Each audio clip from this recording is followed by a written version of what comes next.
આપણા પૂર્વજે જ્યારે ગુજરાતના ભવિષ્યની કલ્પના કરી ત્યારે એમણે લખ્યું કે તે અણહિલવાડના રંગ એ સિદ્ધરાજ જયસંગ એ રંગ થકી પણ અધિક સરસ રંગ થશે સત્વરે માત જય જય ગરવી ગુજરાત. એટલે આપણે જેને સુવર્ણ સમય કહીએ છીએ સોલંકી કાળનો, એ સમય કરતાં પણ અદ્ભુત સમય આ ગુજરાત રાજ્ય લઈને આવશે એવી કામના કરી હતી ને એમણે અંતરથી શુભાશીષો આપ્યા હતા. એ શુભાશીષો ફળતા પણ દેખાય ગુજરાત રાજ્યના જ્યારે એ આપણે બહુ વિશાળ દ્રષ્ટિકોણથી આકાશમાં રહીને જ્યારે ગુજરાતને જોઈએ ત્યારે.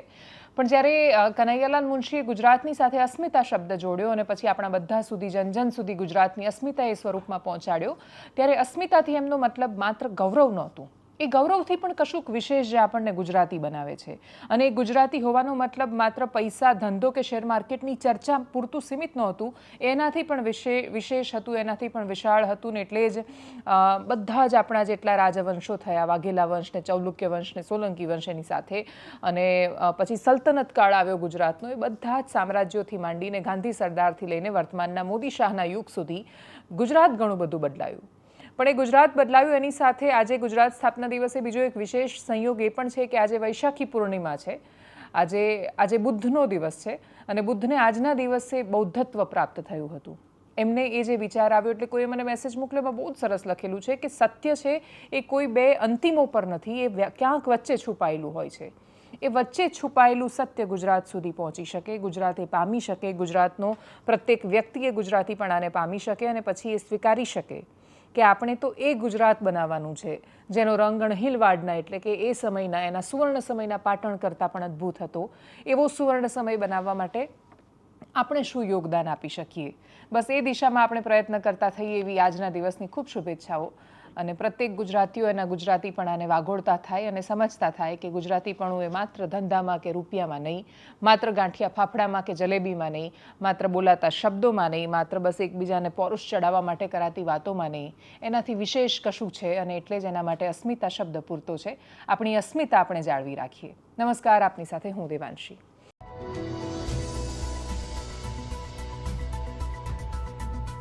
વાત જ્યારે અસ્મિતાની કરીએ છીએ અને ગુજરાત રાજ્યની કરીએ છીએ ત્યારે આપણા પડોશમાં જ એક એવી ઘટના સામે આવી કે જે અતિશય પીડાદાયક હતી. અમુકવાર સામે આવતી તસવીરો પૂરતી હોય છે ને એ તસવીર જોયા પછી કશું બોલવા જેવું જ રહેતું નથી. એક દ્રશ્ય બહુ જ બધા શબ્દો છે ને ખાઈ જાય, અને અમુકવાર અમુક તસવીરો, અમુક દ્રશ્ય તમને સ્તબ્ધ કરી નાખે. તમે હવે સ્ક્રીન પર જે તસવીર જોઈ રહ્યા છો એ સ્તબ્ધ કરી નાખતી તસવીર છે. મધ્યપ્રદેશના જબલપુરમાં રેવાની ગોદમાં જે લોકો ક્રૂઝમાં જઈ રહ્યા હતા, એમને નહોતી ખબર કે એમના જીવનની અંતિમ સફર માણી રહ્યા છે જળમાં. અને એટલે જ પાણીમાં ગયા, અને પછી પાણીમાં ગયા પછી બહુ જ સ્વાભાવિક બહુ બધું હોય છે આપણે ત્યાં, કે લાઈફ જેકેટ નહોતા આપ્યા, નહોતા પહેરાવ્યા, કે ધ્યાન નહોતું રખાયું, ને અગણિત કારણો, સિસ્ટમ ક્યાં ફેલ ગઈ, ક્યાં શું ધ્યાન રાખીશું તો આ થશે. પણ એ તો વડોદરામાં હરણીમાં બોટ ડૂબે ત્યારે સ્વાભાવિક છે કે મધ્યપ્રદેશના જબલપુરમાં એના પડઘા ન પહોંચે. એના પડઘા તો આજુબાજુમાં બહુ રેન્ડમ રીતે પહોંચે કે આ થયું તો આ કરી નાખો, આ થયું તો આ કરી નાખો. અને એટલે જ સ્વાભાવિક રીતે સિસ્ટમ આખી સામૂહિક રીતે નિષ્ફળ જાય ત્યારે આ પ્રકારની ઘટનાઓ થતી હોય છે. અને ઘણીવાર એ અકસ્માતોને આપણે ટાળી નથી શકતા. આપણે દુનિયાભરની વાતો જોઈશું ત્યારે સમાંતરે અનેક ઘટનાઓ થઈ રહી છે. એ જ મધ્યપ્રદેશમાં આદિવાસી શ્રમિકોને લઈને જતી એક પિકઅપ વાન પલટી, 18 માણસોના મૃત્યુ થયા. થોડા દિવસ પહેલાં વલસાડમાં એક આખી પિકઅપ પલટીને અનેક માણસો, એક ગામના માણસો કે જે પોતાની દીકરીનું આણું કરવા જઈ રહ્યા હતા, એ બધાના મૃત્યુ થયા. અનેક જીપડા ભરીને પેલા ઘેંટા બકરાની જેમ ભરીને જતા માણસો જોઈએ ત્યારે આપણને એવું થાય કે આપણે અકસ્માતોની રાહ જોઈએ છીએ, પણ દરેક અકસ્માત આટલા સ્પંદનો પેદા નથી કરતા. અને એટલે જ જે પેદા કરે છે એને આંખોની સામે રાખીને જો એ ઘટનાઓને જોવાનો પ્રયત્ન કરીશું તો સમજાશે કે એમાંથી આપણને પીડા સિવાય કશું જ નથી મળતું. એક 29 વર્ષની માં છે. લાઈફ જેકેટ એણે પહેરેલું છે કેમ કે છેલ્લે એના સુધી પહોંચી ગયું હતું. એના પતિએ હાથ કરીને એને એ લાઈફ જેકેટ પહોંચાડી દીધું, પણ એ કેબિનમાં હતી. એ તસવીરમાં એને વળગાડેલું 4 વર્ષનું એક બાળક પણ છે. મા પાસે રસ્તો હતો કદાચ કે લાઈફ જેકેટ પોતે પહેરતી અને બાળકને છોડી દેતી તો કદાચ એ બચી જતી, પણ એ મા છે, એ બાળકને ન છોડી શકે, ક્યારેય ન છોડી શકે, અને એણે ન છોડ્યું પોતાના બાળકને. છેલ્લી તસવીર છે, એક લાઈફ જેકેટ અને માની સાથે વળગેલું બાળક અને બંનેનો મૃતદેહ એકબીજાને ચોંટીને બહાર આવેલો. ક્રૂઝ જ્યારે પલટી ત્યારે કેબિન નીચે હતી, કેબિનમાં ફસાયેલા બંને હતા. પાણીનું દબાણ વધ્યું, એમનો બચાવ ન થઈ શક્યો. મોતનો ચોક્કસ આંકડો પણ સામે નથી. એનું કારણ એ છે કે કેટલા લોકો હતા એક્ઝેક્ટ એ પણ ખબર નથી. 29 એડલ્ટ સવાર હતા અને એટલે જે 29 એડલ્ટનો ડેટા મળી રહ્યો છે. બાળકોની ટિકિટ લીધેલી નહોતી અને એટલે જે બાળકોનો કોઈ આંકડો સામે નથી. કોઈ જ આંકડાઓ અને બાકી બધું સામે આવશે એની પહેલાં જે તસવીરો સામે આવી છે એ તસવીરોમાંથી કે પછી પ્રત્યક્ષદર્શીઓની કે પીડિતોની વાતોમાંથી આપણને મળે શું છે છેલ્લે.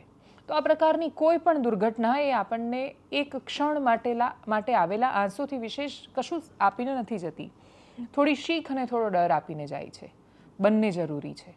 એ તસવીરો એટલા માટે જરૂરી છે ને ક્યારેક ડરવું પણ એટલે જરૂરી છે કેમ કે આપણે સમજવું પડશે કે આપણે દર બીજા દિવસે એવું માનીએ છીએ. ઓવર સ્પીડ કરતી વખતે, કોઈને બેફામ રીતે ઓવરટેક કરતી વખતે, વળાંકમાં ઓવરટેક કરતી વખતે, હેલ્મેટ ન પહેરતી વખતે, કોઈ પણ જગ્યાએ ફાયર સેફટી ન રાખતી વખતે આપણે એવું જ માનીએ છીએ કે આપણી સાથે ક્યાં કશું થવાનું છે અને જ્યારે થાય છે ત્યારે કશું રહેતું નથી કહેવા માટે. અને એટલે જ આ ઘટનાઓ જો તમને ડરાવે છે તો ડરવું જરૂરી છે. જો આ ઘટના તમને પીડા આપે છે તો એ પીડા થવી જરૂરી છે. એ કદાચ આપણી માણસ હોવાની છેલ્લી વધેલી નિશાની છે. કદાચ આજથી 10 વર્ષ પછી એ પણ નહીં થાય કેમ કે આપણને દુર્ઘટનાઓની આદતવાળો દેશ બની રહ્યા છીએ. ધીરે ધીરે એવા માણસો બની રહ્યા છીએ કે જેને દરરોજ થતી દુર્ઘટનાઓની આદત પડતી જાય. અને એટલે જો આ તસવીર જોયા પછી તમારી આંખનો ખૂણો ભીનો થયો, જો આ તસવીર જોયા પછી તમને તમારું બાળક યાદ આવ્યું, જો આ બધાને સાંભળ્યા પછી તમને પીડા થઈ, તો આભાર માનજો ઈશ્વરનો કે તમારી અંદર હજુ એ લાગણી શેષ બચી છે. એકબીજાની સામે નફરત અને માત્ર ઝેર રોકવાના સમયમાં કોઈની અંદર જ્યારે લાગણીઓ શેષ નથી બચી એવું આપણને લાગતું જાય, માણસાઈ નથી વધી, એ પ્રકારની સ્થિતિઓ પેદા થતી જાય. એની વચ્ચે ક્યાંક છેવાડામાં દૂર જે માણસોને તમે મળ્યા નથી, મધ્યપ્રદેશનું જબલપુર અહીંયાથી બહુ દૂર છે અને છતાંય જો આ તસવીર તમને પીડા આપે છે તો ખરેખર ઈશ્વરનો આભાર માનજો. સાંભળીએ પ્રત્યક્ષદર્શીઓને.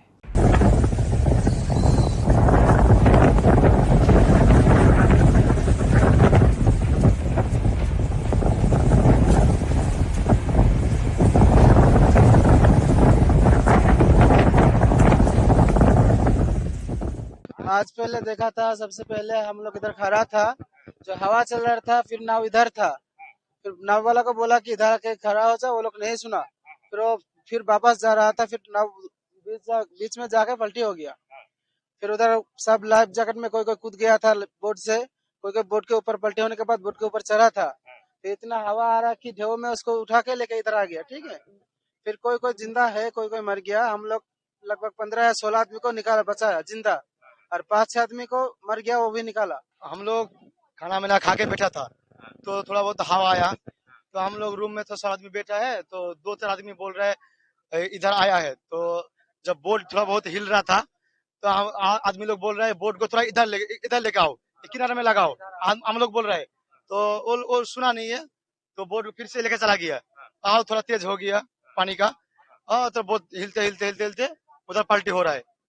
पलटी के बाद वो लाइफ जैकेट पहन के सब आ रहा था. हम लोग रस्सी में से गिरा के, हम लोग हाथ मत लगा के किनारे में जाके हम लोग निकला कैसे भी करके. वो बोला था आदमी लोग 29 था बोल रहा है, लेकिन हम लोग तो उठाया, सब आदमी लोग इधर उधर सब उठाया. हम आयुध निर्माणी खमरिया में काम करते हैं, कार्य करते हैं. हमारे साथी कर्मचारी कामराज वो मिसिंग है, उनकी वाइफ मिसिंग है और उनके परिवार के कुछ लोग मिसिंग है जो घूमने आए थे यहाँ पर. अचानक चेंज हुआ है तो उसके बाद पानी भर गया. पानी भरने पे 2 या 3 मिनट का समय मिला था, सबको जैकेट के लिए बोले उन्होंने, सबको पहना. और उसके बाद 2 से 3 मिनट के अंदर वो एक बार पलट गया. आपके सामने कितने लोग ऐसे थे जिन्होंने जैकेट नहीं पहनी थी या नहीं पहन पाए? हमारे साथ आप जो सबको जैकेट पहना रहे थे, बाकी नीचे वाले लोग जो थोड़ा सा उनने भलाई न पहनी हो नीचे, क्योंकि उनने काफी लोगों को बोल दिया था कि आप लोग को नीचे चले जाओ, तो कुछ लोग नीचे चले गए थे तो उनने पहनी, उन्हें वो नहीं दिख पाया. बाकी सबके लिए बोल रहे थे जैकेट पहन लो. आप कैसे बचे? वही जैकेट पहने थे, पूरी बच्चियां पहनी थी, हमारी बच्चा पहना था, वाइफ पहनी थी. એ પીડા અને ડર રાજનીતિમાં કેટલી અનુભવાય છે ખબર નથી. ચૂંટણીઓ જે રીતે લડાય છે ને એના પછી જે રીતે વેપલા થાય છે લોકતંત્રના, એની પણ આપણને આદત થઈ ગઈ છે. અને સાચું કહું તો હવે પીડા નથી થતી આ બધું જોઈને. હા, અમુક વાર જ્યારે અતિશયોક્તિ થાય ત્યારે આપણને એવું થાય કે એ વાત સાચી છે કે અમે આદર્શની અપેક્ષા રાખતા જ નથી. અમે એવું માનતા જ નથી. એટલે મેં જે એકદમ શરૂઆતમાં કહ્યું કે બે અંતિમો પર નહીં, મધ્યમાં જ બધું ચાલે છે, બધાને ખબર છે. સત્ય પણ ત્યાં જ એની આસપાસ જ ક્યાંક હશે એવો દ્રઢપણે વિશ્વાસ છે. અને એટલે જ કોઈ પણ અંતિમો પર ન જતા મધ્યમાં રહીને પણ જ્યારે વિચારીએ ત્યારે હકીકત એ છે કે આજથી 10 વર્ષ પહેલાં, 20 વર્ષ પહેલાં કે 50 વર્ષ પહેલાં આપણા પૂર્વજને અથવા આપણા વડીલને કે આપણા પિતાને જો કોઈ રાજનૈતિક દુર્ઘટના અતિશય હદથી વધારે થાય તો એમને જે પીડા થતી હશે આપણને નથી થતી, કેમ કે આપણી અપેક્ષા પણ નથી રાજનીતિ પાસે.